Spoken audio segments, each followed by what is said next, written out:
What was supposed to be a sun-soaked vacation to Morocco turned into the worst nightmare of my life.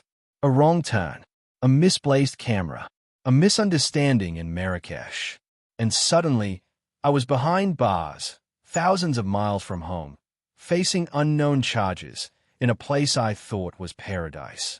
This is the true story of how a dream vacation became a jail sentence in a Moroccan prison. It all started with a Groupon deal. Flights to Morocco for £250, a week at a riad in the Medina, and a camel trek in the Sahara. I'd watched travel videos, packed my suitcase, and dreamed of mint tea and mosaics. I landed in Casablanca, took the train to Marrakesh, and within hours, I was in love with the city. My riad was tucked between orange trees. I wandered Jama El Fna at dusk, haggling for trinkets. I felt safe. Then, I met locals who shared a tip. I could save big on cameras by buying pre-owned gear, unregulated, out of sight. On day 2, I was introduced to Hassan, a friendly local offering me a Canon 5D Mark III at half price. He led me through narrow alleys to a small store. I tested the camera. It felt real. The price? Too good. I paid 3,500 DH, till the pound 280, carrying the camera back proudly in my bag. But here's where I missed the red flags. No receipts, or no serial number check. No guarantee the previous owner legally imported it. I just thought, great deal. That decision would destroy my trip. 2 days later, about to head to the Sahara, I packed the camera and some souvenirs. Heading out of the Medina, I passed a checkpoint, a few street cops checking bags. I smiled and kept walking. 5 minutes later, "Monsieur," a voice called. 2 officers approached me. "That camera, do you have the receipt?" My heart sank. I tried to explain the purchase. They patted me down, brought me to a back office.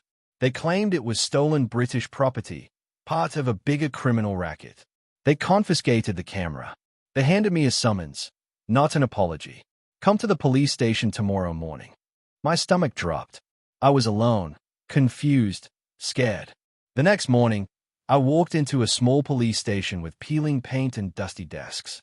They fingerprinted me, took mugshots, forced me to sign Arabic documents. They told me I'd be held for investigation. The charge, possession of stolen property. They shackled me and put me into a prison cell. This cell, no bar, just a corridor wall with a metal door without a window. 15 men inside, sleeping on thin mattresses. Metallic odor. No English. No ventilation. I realized I wasn't just arrested. I was in jail.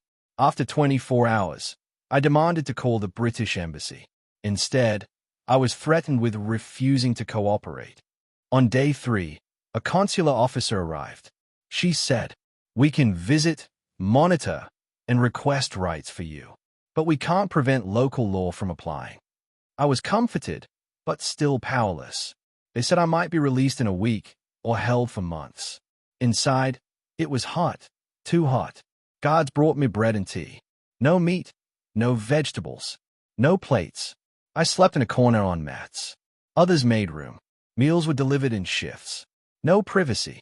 Inmates included a taxi driver, a French backpacker jailed for hash, a Nigerian salesman caught in a visa raid. In me, we shared stories of luck, of error, of desperation.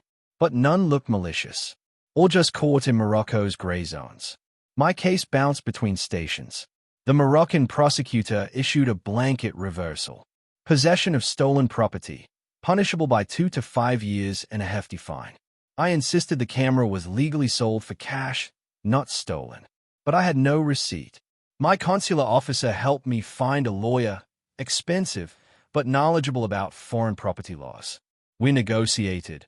I'd replace the camera with a legal import, reimburse market value, and formally repatriate. But bureaucratic delays, translation issues, and authority pride dragged it out.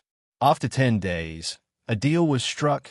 Pay 4,000 DH, £320, replacement fee, issue an apology, agree to deportation, and no criminal record.